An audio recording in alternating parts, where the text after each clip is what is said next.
This is a quote from a letter which was issued to Top Rank, who are the promoters of both Josh Taylor and Teofimo Lopez.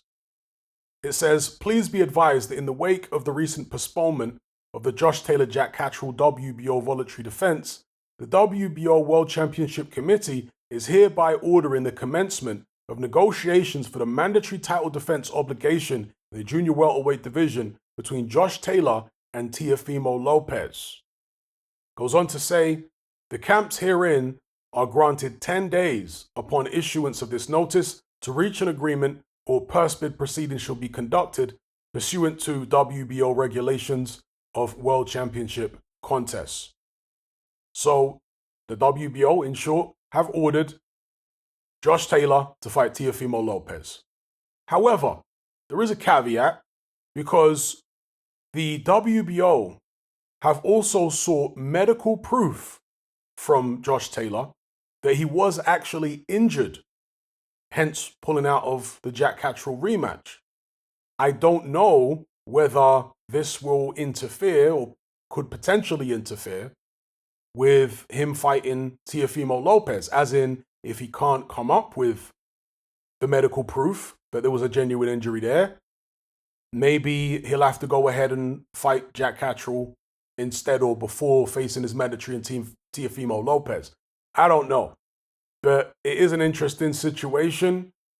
I can definitely see why Josh Taylor prefers the Teofimo Lopez fight. And so this order by the WBO is probably music to Josh Taylor's ears, right? He's probably very happy that this fight has been ordered, because some people would argue it's greater risk than Jack Catterall. Many people believe that Teofimo Lopez is better.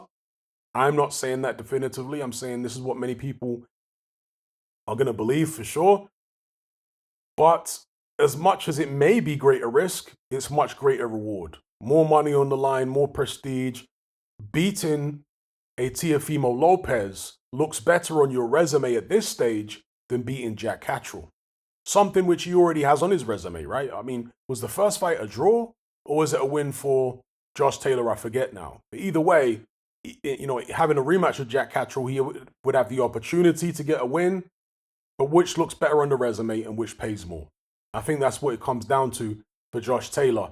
Obviously, it leaves a bitter taste in the mouth for a lot of boxing fans, understandably so, because he said he would rematch Jack Catterall, and he appears as though he's going back on his word. People don't like that. People think that it's only right he give Jack Catterall a rematch, given how controversial the result of the first fight was.